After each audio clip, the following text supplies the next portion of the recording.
this next session, as our speakers come up, we are going to dig into win-win negotiations. And we ended this last discussion on how do you get the call back, right? So how do you get the email response? Now you're at the table and you're starting the dialogue. And what I want to do before we do our introductions is just talk about the fact that when we get into discussions, we often, as mentioned before, we come from our own point of reference. We come thinking first and foremost about our needs and how great our product is and what we can get out of the partnership. We spent a lot of time in this last session talking about what distributors care about and why. And I sort of harped on that because today is about shifting that perspective.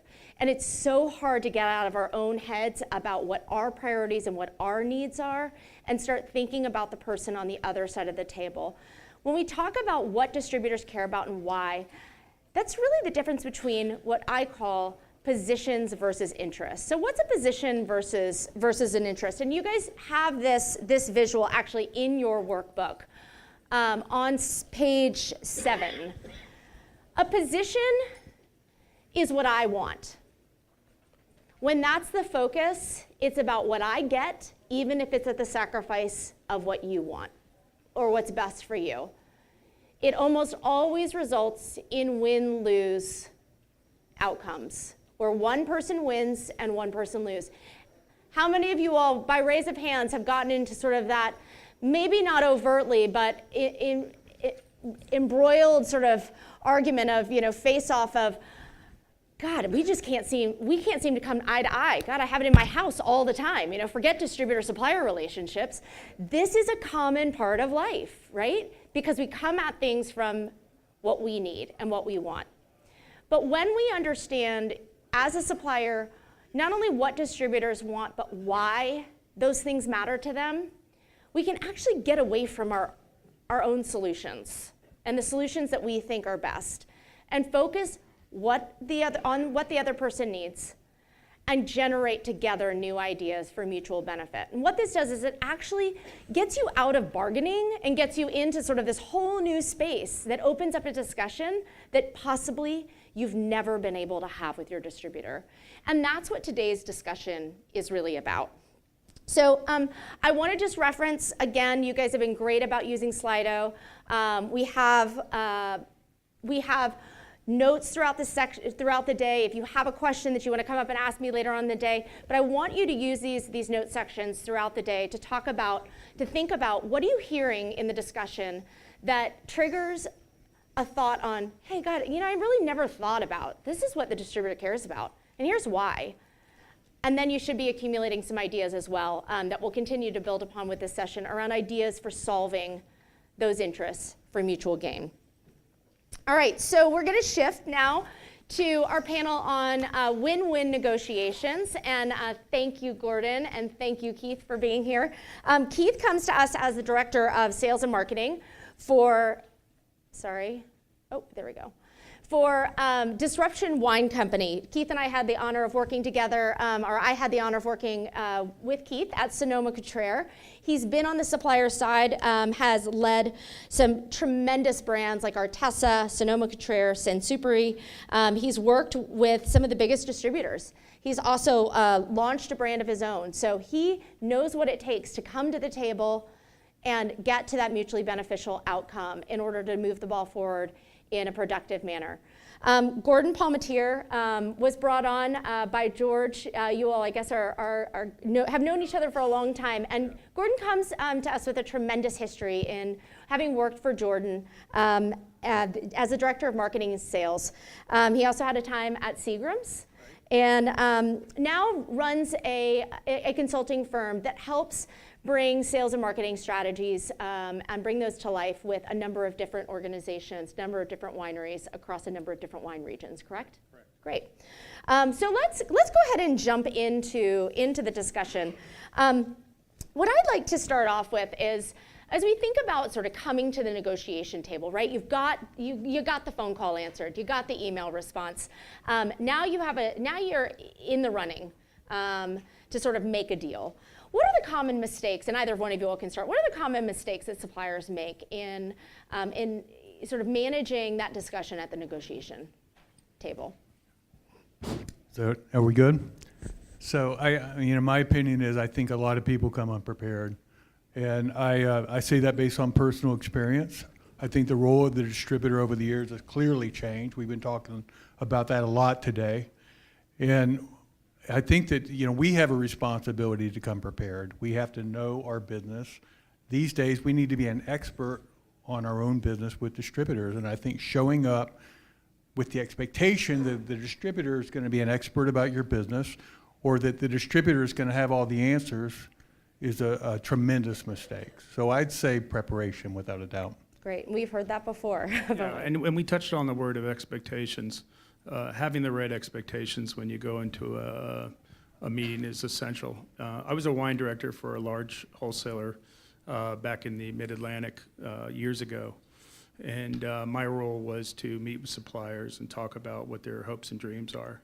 And what I found out was that most of them, and as you got to the larger companies, were less prepared than the smaller companies.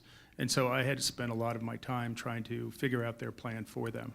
Now, the business has evolved since then, but there's nothing worse than going into a meeting where you don't know what your customer or distributor wants. Because if you don't have that information, you have no chance to succeed. That's great. Okay, good. So we talked a little bit when we were prepping for this conversation. We talked about what's really negotiable, right? What actually are you negotiating? We talked about really sort of three things. There's sort of the formal contract terms of the relationship. There's performance contracts, and then there's sort of the less formal handshake components of the agreement. Which of those are really sort of most relevant for small suppliers, and what does this audience need to be thinking about in terms of what the end result of a negotiation is? Well, I can tell you I rocked our previous conversations by saying that I think contracts aren't worth the price of the ink they're printed on. I think for small producers, unless you happen to have an attorney on your side, a written formal contract, it really means nothing. To me, it's really about the handshake deal, the agreement, the discussion you're having in your win-win conversation, and what you come up, and the end result of a collaborative conversation. So I felt it important to differentiate the difference between an agreement and a legal agreement, because I just don't think that our attorney's not here today. So maybe we can talk about that a little bit too. But I just don't think legally there's much that we can do. I think the war chest of most distributors is much greater. And if you're not one of the big wine companies, then really it boils down to you coming up with a good plan and a good agreement, and then holding people accountable to what you have discussed. Yeah, I've never been with a company where we were able to get an agreement in place with a distributor, and I've worked for blue chip companies along my career. I think that the reverse could be true, though, because I'm dealing with wholesalers now that they want you to sign an agreement because they're concerned that if they put time and effort into the brand, that you're going to take it away from them and go to a bigger opportunity in the market. So I think the most you're really going to get out of a distributor, if you're a small to medium size, is an email that you just talk about the terms, or it's a handshake. But this idea of a contract, I don't know if there's large supplier, if there's large wineries in here, you would have a different perspective. But that's the way I would see it. Gordon, let's talk a little bit more about the other side of the coin, and what do small suppliers do when faced with that request from distributors? Yeah, it's really tricky, right? Because it's what I'm seeing in that regard is that it's all weighted towards their advantage. I've worked with wineries that have signed a contract with an importer, and then they find that importer isn't doing everything that they talked about, and then the the task of trying to get out of that agreement is not an easy one. You just have to understand, as you would, what your limitations are and what you're willing to agree to, because most of these agreements will come, the part that's the challenge is we may not sign a performance agreement, but if you decide to leave, you're going to pay us a year's worth of gross profits. These are really challenging things. I think that sums it up. Okay, great. Any additional thoughts on that, Keith? No, I completely agree. And I said before, I mean, most of us can't afford to go that path with a distributor. I do think that it's stacked in their favor. It's written with that in mind. But I think the only thing we can do, and what I would certainly do when I presented with those things, is try to write in addendums that tie to performance. And so, yeah, we'll agree to the language, but we'd like to request an addendum of the following. At the end of the day, if they don't want to go that route, then you can't go that route, and you have to make a decision about what your options are, and usually there aren't many. Yep. So usually you're kind of stuck. So my recommendation would be try to introduce some language with addendums that tie to specific objectives. Okay, great. But under normal circumstances, we talked about leading up to today, performance contracts are largely irrelevant for smaller suppliers. I mean, having worked for both large and small, when I was with a large company, they seem to have merit because, one, my company meant a lot more to the bottom line of distributors, and I seem to have more of a voice there, seem to have a greater audience that wanted to hear what I had to say. But as a small guy, you don't have that. And I don't have, an attorney on payroll, nor do I really want to go through the cost of fighting a distributor who's well-funded. Great. Any thoughts on, as you think about the end product of a negotiated discussion, and if that's in the form of a handshake and conversation or something that's actually on paper, albeit not in contractual legalese form, what are the components of that sort of the top 3 or 5 things that you really want to make sure captured in the course of discussions and decisions? Yeah. If you're coming to this meeting prepared, you know what the distributor's margin requirement is. You know what the distributor's credit terms look like. That needs to be clearly defined. You need to know what you have to pay for, what they're going to pay for. That has to be clearly defined, because if it isn't, you're going to end up going with what their policies are, and it may not be in your best interest. So you really need to have all the nuts and bolts of these basic components so that you can have a successful relationship and you can afford to do business in that market. Anything else, Keith?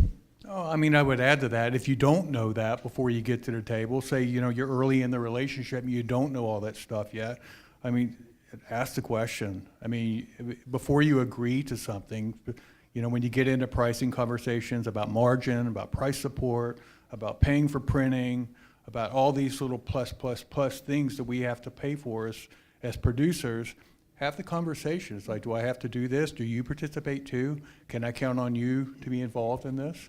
And I think if you don't, to Gordon's point, you'll fall into exactly what they expect you to fall into. I'll just add one more thing. If you come to the table with resources so that they can grow your business, it's more likely that they're going to come with additional resources because they know what they can do and what they can't do.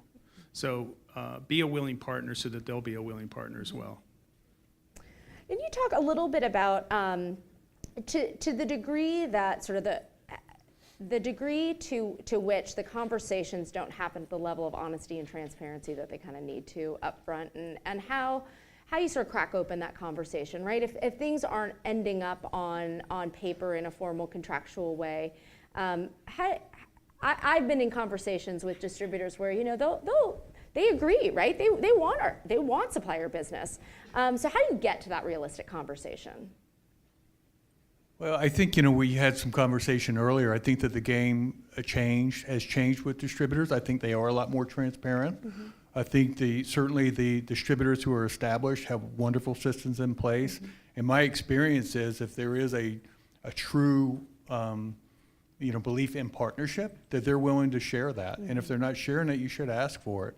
And if they're not willing to share it, you're probably with the wrong person. Right. Because these days, and it was a point made earlier, our industry was very slow to come to the table with technology for one reason or another. But today we're there, and my experience is if you ask for the information, it's there. But a lot of times you do have to ask for it. Great, that's helpful. Let's talk just a little bit, either one of you all can take this, the idea of brands that have a viable DTC business, how you weave that into distributor negotiation discussions, and how much that needs to be a topic that's discussed in the context of how you're going to do business with your distributor. You know, I think that all distributors expect that domestic wineries have a DTC business. And in some ways, if you have a strong DTC business, that's a signal to them that you have a good business, right? And that it's worth their consideration. So I deal with this issue quite a bit, where a winery has a strong DTC business and they want to try out their brand in the distribution market. It's important that when you have this conversation with the distributor, you have a clear you paint a clear picture of what the winery is doing in their direct business, and particularly around their pricing and their promotion. And you got to make sure that the distributor's okay with that, because you don't want the distributor to undercut the winery, and you don't want the winery's direct business to undercut the distributor. So it's a tricky thing. It's you know, because we know what the distributor's margin requirement is, and because we know what their freight and tax is, it's easy to come to that calculation, but it needs to be pretty clear up front. Otherwise, you may find that there was a comment earlier about when you expected a distributor to be selling all on premise, and in fact they're selling a lot of wine to Costco or whatever low margin retailer there is. You need to be able to speak specifically about it and be very clear, and they need to understand it.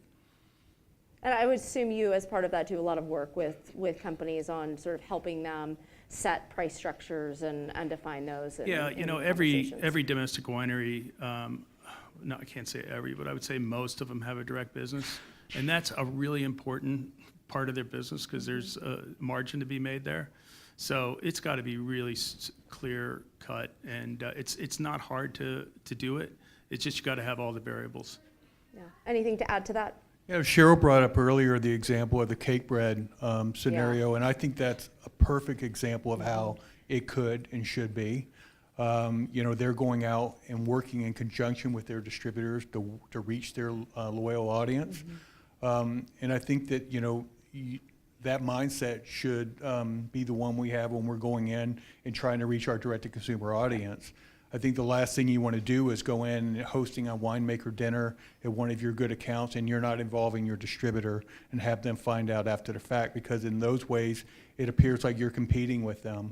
So in some ways we are competing with our distributors. You know, for business we would prefer to sell direct to consumer, but there's smart ways to do it. And to take a step back into what Gordon said before, I think that when you're doing your pricing strategies, you got to be smart with your pricing strategies too. You can't have, you know, this escalated false price for a direct consumer and then sell, you know, at an FOB that's substantially lower. And after the distributor makes reasonable margin and the retailer makes reasonable margin, it's still a lot cheaper than what you're selling for. So you got to have, you know, you got to have a comprehensive strategy that's going to make sense for you as a producer and your direct consumer channels and whatever else you're doing through the wholesalers. I know a lot of people, including me, when I've run wineries, you know, try to separate the SKUs you sell through distributors versus what you sell directly. That's probably the cleanest way to go about it. But when you don't have that luxury, you just be smart with your pricing. So there's similar pricing between what you're selling direct to consumer and what everybody can see through retail, because let's face it, all you have to do is pick up your smartphone and you can see where the retail prices are across the country in a matter of 20 seconds. It's pretty transparent. Great. Sam or Nick, can we go to the Slido? There's a comment on, or a question up here, and Jeff talked about it and a couple others earlier today about, you know, consistent inventory, you know, not raising your price, sort of keeping price consistent. But, you know, there are times that price increases are going to happen for any number of reasons. Can you talk a little bit about how those sort of changes in the distributor negotiated agreement, albeit informal, how those changes take place, and what are sort of the rules of the road to ensure a successful outcome. This question is particularly around price increases and when is the best time to do that. But my question is really, in addition, how do you do it? Yeah, so I come from the world where it's okay to take a price increase, but you got to be really smart about it. There's these old theories that, if you take it up $3 or $6 a case and you give the distributor the proper amount of notice, it's really only affecting it usually doesn't cross over that magic price point, what everybody perceives that is, and it's a marginal change. I think that you're going to get a lot of pushback from price increases, because then that means that the distributor has to make the changes, inform the customer, educate the team, publish a new price book or whatever it is. But I like price increases. The worst thing you can do is be priced. I mean, you be priced so far under the market that people start questioning: do you really have a brand, or are you just you're just trying to undercut the market? But are you sending the message that your quality maybe is not as good as the next person? Now, the other interesting part. So I was working with a brand down in Central Coast, a large brand, and we're in chains. And so how do we do about price increase? Well, every market has their own set of customary rules in place. So first of all, the best time to take a price increase is really not vintage change, because that typically occurs during the middle of the cycle, and you don't want to disrupt that business. So I like to take price increases January 1. It's just clean, and everybody that's been in the industry knows that costs are going up. The next piece is that, well, what kind of notice and how do we go about doing that? So I know, like in California, I had to give them notice. I told them on September 20th that I'm going to be taking a price increase on January 1, because the chains had required that they be given 90 days notice. Mm-hmm. Then I have other markets that are more independent in nature, and I could give them 30 days notice. And each distributor is going to have their own set of rules about how you take a price increase and what forms you may have to fill out. They're all pretty straightforward and simple to follow. But I also don't believe in this, don't cross over that $19.99 price, or don't cross over that $9.99 price. I just think that's really interesting to talk about. But I've had plenty of brands where I've taken the price over that magic price point, and my sales have actually grown. So it's a difficult subject, because you're always like, well, what happens? But I would be brave and just don't do anything crazy.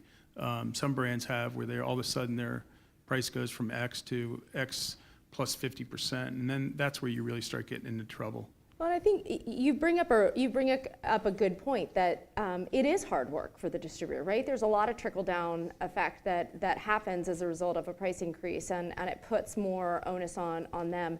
But recognizing when it makes sense to, and bringing forward the rationale, sort of gets back to really understanding what distributors care about and why, and making sure that, yeah, if you feel like you can take price and you can really premiumize and start that journey, how do you rationalize it? What's your justification with the distributor? And then how do it sort of compensates for the amount of work that they're going to have to do. Yeah, it gives them confidence. Do you mind if I say one more thing?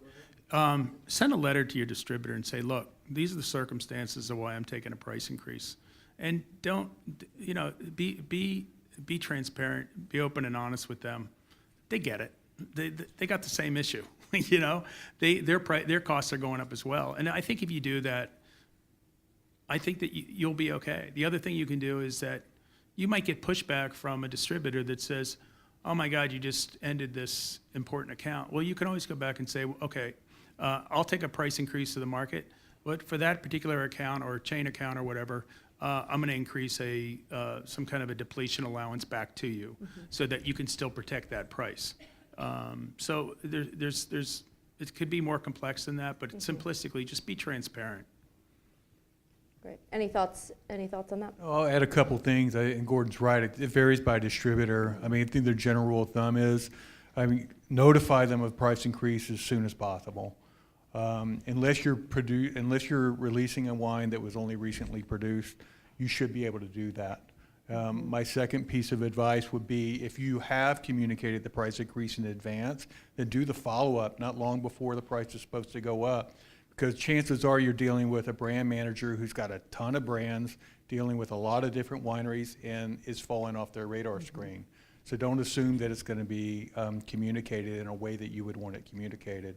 You can also proactively, reach out to key salespeople, let them know that it's going to be coming. If you've got people who are selling a bunch of your product, or a customer that you want to protect, do the direct reach out. Use it as an opportunity to build a relationship. Have your reasons lined up. Try to be proactive about a price increase, because like Gordon said, he likes them. The industry doesn't necessarily like them, but they're necessary. So be as proactive as you can on your price increases. One other follow-up is, don't expect because you've sent that email out and because you've made that phone call that they're actually going to do anything about it. You actually need to have somebody to respond back to you and say, okay, I got your price increase. This is what I'm going to do. Because I've also had many instances where I've done all that, thought I did it really well, and then I get a purchase order in January. If I took the price increase January 1, I get a purchase order in January, and it's reflective of the old price. So that's pretty commonplace. Yeah. And that has to just deal with the number of issues that they're dealing with simultaneously. Great. Let's talk about some of the other factors in a negotiated agreement with your distributor. Can you talk a little bit about typically who pays for what's reasonable, what's not reasonable? What should the supplier expect from the distributor, and what should they expect to pony up themselves? Well, I think part of that is a tail onto the conversation about pricing, because they've got to be making reasonable margin. If they're making their expected margin, they're more likely to be willing to participate in other expenses. Examples of expenses, of course, are samples. Some people are in support of samples. I am. If they're done correctly, I think they're a great investment. A distributor will pay half for samples, usually, if they're involved in the sampling process. If it's something that's initiated completely by you, like if you're going to the marketplace and you're pulling samples, to go out there, they're going to bill you 100% for it, and you can expect that. Otherwise, I would negotiate that they participate 50% in samples that generate mutually beneficial business. To me, some of the things from the past that you occasionally see from distributors are really frustrating, or printing cost, placement for your wines on wine lists. You'll get dinged for that sometimes. Fuel surcharges sometimes, which is part of our reality. It's just a matter of how you build them into your pricing structures. Trade shows are things you can expect to pay to participate in. I'm not sure if there's any distributors these days doing those for free anymore.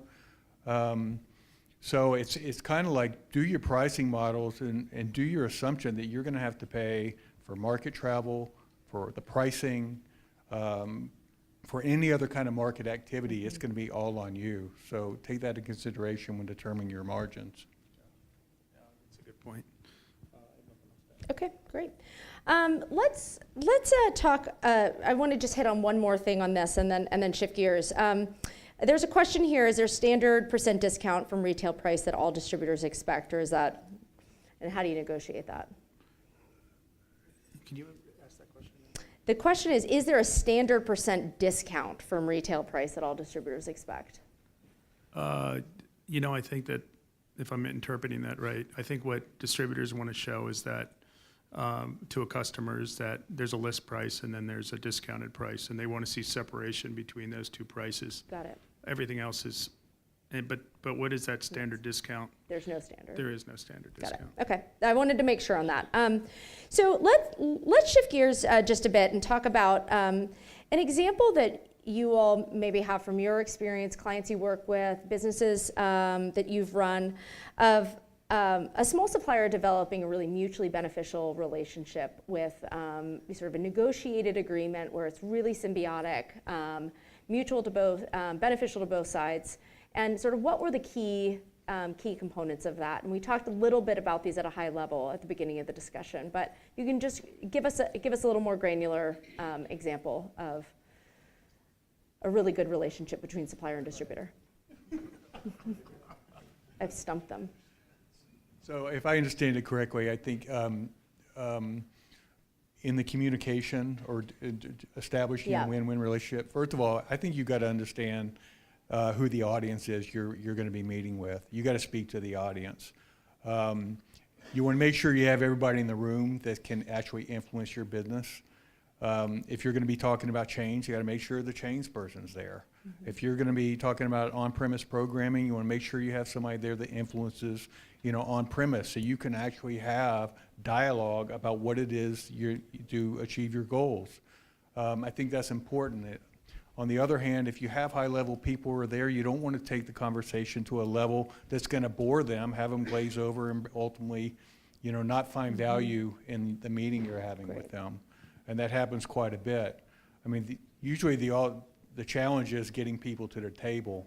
But I think it's really once you have communicated in advance that you're going to be there, given them the benefit of notice you're going to be there, stated a request about what your objectives are, and who you think should be there in order to enable the conversation to take place about achieving those objectives, then it's up to you really to kind of do that follow-up and make sure that you plan an agenda that is going to be relative to the group. Great, and you're going to talk a little bit more about this later on in the day, sort of when it gets into planning process. Great, that's awesome. The one part I want to touch on here is I do a lot of training on how does a producer approach a distributor and what is his demeanor at that meeting. If I'm a producer, I'm thinking I'm making the best wine known to mankind, and everybody should love the wine as much as I love it. That's great. But going into a meeting with that type of, you should be able to break all the records and really compete against all the top brands. That's a big turnoff for distributors. So you need to go in. This is a conversation you're having where you're trying to see if you can have a relationship with the distributor. You kind of feel out whether you think they're going to be a good partner. But if you don't go in with the right attitude and be willing to accept the fact that, yes, you do make great wine, but there are other people that are making great wine too, and that maybe you could see what their perspective or take into consideration what their obstacles are or objections are, and maybe kind of shift a little bit. You still get what you want, but overall they'll get a sense that, hey, you know what, this guy is flexible. He is willing to work with me. He understands my limitations. That would go a long way to a satisfying relationship. How often do you see suppliers asking that question overtly? What are your concerns about partnering with me? I think the simple answer is probably not enough. I don't know. I mean, if you polled the room, you probably have maybe a third of the room raise their hands. I mean, my experience is probably not enough. It's a great idea. I mean, a lot of today is thought-provoking, intended to be so. And clearly should pose the question. And I think in the spirit of having a win-win conversation, it really should be a collaborative conversation and turn some of these things back around to the distributor representatives and say, what are your thoughts on this? This is what I think. What do you think? Right. That's probably not done as often as it could. The other thing that will happen is if you start off and you get half of your expectations met, or maybe a quarter of them, right? If you do what you're supposed to do as a supplier, the doors will open up, and maybe you get 25% done this time, and then in a year from now, that inches up. But once you develop this rewarding as the gentleman said from the prior seminar, distributors want to be entrepreneur. They just want to make sure that they've got good partners that they can grow with. Right. Great. Let's shift gears and talk. Thank you all. That's very helpful. Let's talk a little bit about the bringing a broker into the fold and how negotiations work there, and what standard commission is, and sort of what are the rules of the road. Any guidance that you can provide this audience on how to make that relationship work? You know, I would say that's a really hot topic, and I got to tell you, if I ask for a show of hands, and you that have tried to use with brokers and how happy you are, I suspect that happiness level would be pretty low. It's pretty tricky when you're trying to work with a broker, and you know, by definition they're doing a lot of different things at the same time, and how do you get share of mind? It's pretty hard, and I think that one of the gentlemen that you'll be talking to a little bit later, Michael Deloche, was talking about this to me not so long ago. You've got to be, you as the producer have to make them happy, right? Make them happy means you're very responsive. Make them happy means that, hey, I need that point of sale, or I need that this, or I need that they get that right away, because you're showing to them that you care about what they're doing, right? But I got to tell you, it's really tricky. So, in terms of what are brokers looking for in terms of margin? You know, I would say that the average is 15%, but I would say I know that there's a lot of people in California that call themselves brokers, and I know that they're looking for, you know, it seems like it used to be 10% and now it's 15%, but I know there's 18 and 20% going on out there too. And then what are you getting in return for that margin? Those are some of the questions, and there's a lot of other issues that go in with dealing with a broker, but these are some of them.